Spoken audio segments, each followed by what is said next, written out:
വടകരയാണോ K മുരളീധരൻ്റെ safe തൃശ്ശൂരാണോ? വടകരയായിരുന്നു. കാരണം അദ്ദേഹം അവിടെ എല്ലാവരെയും അറിയാം. തൃശ്ശൂർക്ക് മുരളിയേട്ടന് താല്പര്യം ഉണ്ടായിരുന്നില്ല എന്നും എനിക്കറിയാം. മുരളിയേട്ടന് വേറെ എന്തൊക്കെയോ ഓഫർ കിട്ടിയോണ്ടാണ് തോറ്റാലും ഇവിടെ വന്ന് നിൽക്കാം എന്ന് അങ്ങവർക്ക് തോന്നിയത്. ചിലപ്പോൾ ജയിക്കുമായിരിക്കും, നമുക്കൊന്നും അറിയില്ലല്ലോ. അതിലൊന്നും ഞാൻ അഭിപ്രായം പറയാൻ ആളല്ല. പക്ഷേ ഞാൻ പ്രചരണത്തിന് ഇറങ്ങാതിരിക്കാനാണെങ്കിൽ തെറ്റി. ഞാൻ ഏത് പാർട്ടിയിൽ നിൽക്കണോ അവരോട് ഞാൻ വിശ്വസ്ത കാണിക്കും. പിന്നെ മുരളിയേട്ടൻ തന്നെ പറഞ്ഞു, അവളുമായിട്ട് എനിക്ക് ഒരു ബന്ധവുമില്ല. അപ്പോൾ പിന്നെ എനിക്ക് മനസ്സാക്ഷി കുത്തില്ലാണ്ട് പ്രവർത്തിക്കാൻ പോവാം. സുരേഷ് ഗോപിക്ക് വേണ്ടി ശക്തമായി തൃശ്ശൂരിൽ പ്രചാരണത്തിനുണ്ടാവും. ഞാൻ എൻ്റെ ഇപ്പോഴത്തെ ഞാൻ വിശ്വസിക്കുന്ന പാർട്ടി അവരെന്ത് പറഞ്ഞാലും അത് ഞാൻ കേൾക്കും. അത് പണ്ടും അങ്ങനെയായിരുന്നു.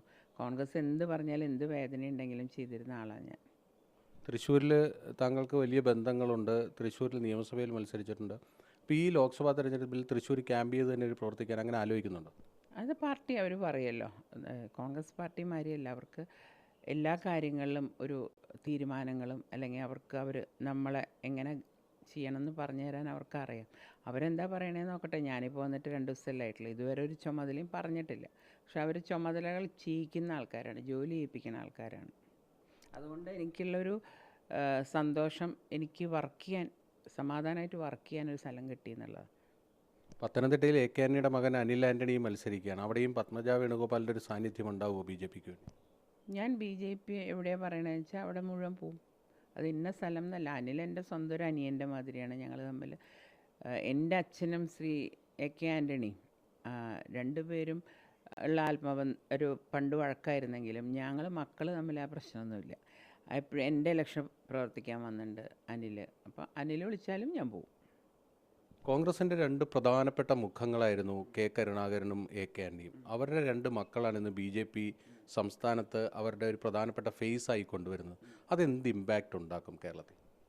അത് ജനങ്ങളല്ലേ തീരുമാനിക്കേണ്ടത്. ഞാൻ അങ്ങനെ പെട്ടെന്ന് കളം മാറുന്ന ഒരാളല്ല എന്ന് പാർട്ടിക്കാർക്ക് തന്നെ അറിയാം. എത്രയോ തൃശ്ശൂരുകാരൊരിക്കലും പലവരും എന്നെ തോൽപ്പിക്കാൻ നിന്ന കുറേ ആളുകളുടെ ഇൻ്റർവ്യൂ ഞാൻ കണ്ടു. ഒരു കാര്യം മനസ്സിലാക്കിയാൽ മതി, ആ ഇൻ്റർവ്യൂവിൽ വരുന്ന ആളുകളൊക്കെയാണ് എന്നെ തോൽപ്പിക്കാൻ ശ്രമിച്ചതല്ല, തോൽപ്പിച്ചത്.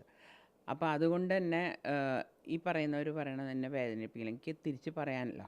പണ്ടൊക്കെ ഇവരൊക്കെ ഇങ്ങനെ എന്തെങ്കിലും പറയുമ്പോൾ എനിക്കൊന്നും പറയാൻ പറ്റിയിരുന്നില്ല. ഉള്ളിൽ കിടന്ന് വിങ്ങാനേ പറ്റൂ. ഇപ്പോൾ എനിക്ക് നല്ലോണം പറയാം. എനിക്കതാണ് ഏറ്റവും വലിയ സന്തോഷം. പത്മജ വേണുഗോപാൽ ഇന്ന് സ്വതന്ത്രയാണ്, കാര്യങ്ങൾ തുറന്നു പറയാനുള്ള കരുത്തുമുണ്ട്, അങ്ങനെയാണോ? ആണ്. ഞാനിനി എന്നെ ആരെങ്കിലും പറഞ്ഞാൽ അവരുടെ മുഖം മൂടി ഞാൻ വലിച്ച് കീറും. പഴയ മാതിരിയല്ല. കാരണം എനിക്കെൻ്റെ വേദനകൾ എപ്പോഴെങ്കിലും ഈ ലോകത്തിനോട് പറഞ്ഞ് പോകണമെന്നുണ്ടായിരുന്നു. അതിന് ദൈവം കാണിച്ചു തന്നൊരു വഴിയാണെന്ന് ഞാൻ എപ്പോഴും വിചാരിക്കണം. തൃശ്ശൂരിൽ കെ മുരളീധരൻ വരുമ്പോൾ തുറുപ്പ് ചീട്ടിനെ കൊണ്ടുവരുന്നുവെന്നാണ് ടി എൻ പ്രതാപൻ പറഞ്ഞത്. അങ്ങനെ ഒരു തുറുപ്പ് ചീട്ടായി മാറുമോ കോൺഗ്രസിന് തൃശ്ശൂരിൽ കെ മുരളീധരൻ? മുരളിയേട്ടനെ സത്യം പറഞ്ഞാൽ ഇവരൊക്കെ കൂടി ചതികുഴിയിൽ ചാടിച്ചതാണ്. അതിൻ്റെ കാരണം എനിക്കറിയാം. അതൊന്നും ഞാനിപ്പോൾ ഇവിടെ പറയുന്നില്ല. ഞാൻ പറഞ്ഞു, ഒരു നേതാക്കളെയും കുറ്റം പറയുന്നില്ല. പക്ഷേ മുരളിയേട്ടൻ അവിടെ തോറ്റാലും മുരളിയേട്ടൻ നല്ല ഓഫർ ഉണ്ടെന്നും എനിക്കറിയാം. അപ്പോൾ അതുകൊണ്ട് മുരളിയേട്ടൻ പിന്നെ സ്വന്തം കാര്യമേ ഉള്ളൂ, അപ്പുറപ്പുറമുള്ള കാര്യമൊന്നും ആൾ നോക്കാറില്ല. അപ്പോൾ ആൾക്ക് ഓഫർ കിട്ടിയപ്പോൾ അല്ലെങ്കിൽ തൃശ്ശൂർ ഒരിക്കലും ആൾ വരില്ല എന്ന് എനിക്കറിയാം. ഓഫറുകൾക്ക് പിന്നാലെ പോകുന്നൊരു രാഷ്ട്രീയക്കാരനാണോ കെ മുരളീധരൻ? അങ്ങനെയാണോ താങ്കൾ കണ്ട് മനസ്സിലാക്കിയിരിക്കുന്നത്? അല്ല, അങ്ങനെ മുരളിയേട്ടനെയും ഞാൻ എന്തൊക്കെ പറഞ്ഞാലും അതെൻ്റെ സഹോദരനാണ്, എൻ്റെ ബ്ലഡാണെന്ന് എനിക്കറിയാം. ഞാൻ അതുകൊണ്ട് ഇതായിട്ട് ഞാൻ പറയും, രാഷ്ട്രീയമായിട്ട് അദ്ദേഹത്തെ അറ്റാക്ക് ചെയ്താലും വ്യക്തിപരമായിട്ട് ഞാൻ ചെയ്യില്ല. കാരണം മുരളിയേട്ടൻ NCP പോയപ്പോഴും DIC പോയപ്പോഴൊന്നും ഞാൻ അദ്ദേഹത്തിനോട് മിണ്ടാണ്ടിരുന്നിട്ടില്ല. അദ്ദേഹത്തെ പറ്റി ഒരു മോശം വാക്ക് പറഞ്ഞിട്ടില്ല. ഇപ്പം തന്നെ ശ്രീമാൻ എ കെ ആൻ്റണിയുടെ മകൻ പോയിട്ട് അദ്ദേഹം വല്ലതും മകനെ പറ്റി പറഞ്ഞോ? അപ്പോൾ രക്തമാണെന്ന് എപ്പോഴെങ്കിലുമൊക്കെ തിരിച്ചറിയണം. താങ്കൾ വർക്ക് ഹോം ആയിരുന്നു എന്നാണ് കെ മുരളീധരൻ പറയുന്നത്. ഞാൻ 1.5 കൊല്ലമായിട്ട് കിടപ്പിലായിരുന്നു. അതെന്തായിരുന്നു എനിക്ക് അസുഖം എന്നുള്ളത് മുരളിയേട്ടന് നല്ലോണം അറിയാം. അപ്പോൾ എന്നിട്ടും ഞാൻ തല പൊങ്ങുമ്പോൾ ഓടും വല്ല മീറ്റിംഗ് ഉണ്ടെങ്കിൽ. അത്രേ എനിക്ക് പറ്റിയിരുന്നുള്ളൂ. അപ്പം അറിയുന്ന മുരളിയേട്ടൻ, പലർക്കും അറിയില്ല, എനിക്ക് 1-2 പേർക്ക്. കാരണം എനിക്കൊരു ആത്മബന്ധം ഉണ്ടായിരുന്ന സുധാരേട്ടനായിരുന്നു. സുധാരേട്ടനും അറിയാം എന്താണെന്നുള്ളത്. അതുകൊണ്ട് അദ്ദേഹം എന്നെ പറ്റി ഒന്നും പറഞ്ഞിട്ടില്ലല്ലോ. പക്ഷെ മുരളിയേട്ടൻ അറിഞ്ഞിട്ട് പറഞ്ഞാൽ മുരളിയേട്ടൻ ജയിക്കാൻ വേണ്ടിയാണ്. മുരളിയേട്ടൻ അങ്ങനത്തെ ഒരു തരം താണ കളി കളിക്കുന്ന ഒരാളാണ്. അതെന്തെങ്കിലും ജനങ്ങൾ മനസ്സിലാക്കും. കുറേ എന്താ പറയുക, വായി തോന്നിയതൊക്കെ വിളിച്ച് പറഞ്ഞുകൊണ്ട് അദ്ദേഹം നേതാവായി എന്നല്ലാണ്ട് അദ്ദേഹം ഒന്ന് ചരിത്രം എടുത്ത് നോക്കിയാൽ എപ്പോഴെങ്കിലും അദ്ദേഹത്തിന് വേണ്ടിയല്ലാണ്ട് അദ്ദേഹം നിന്നിട്ടുണ്ടോ?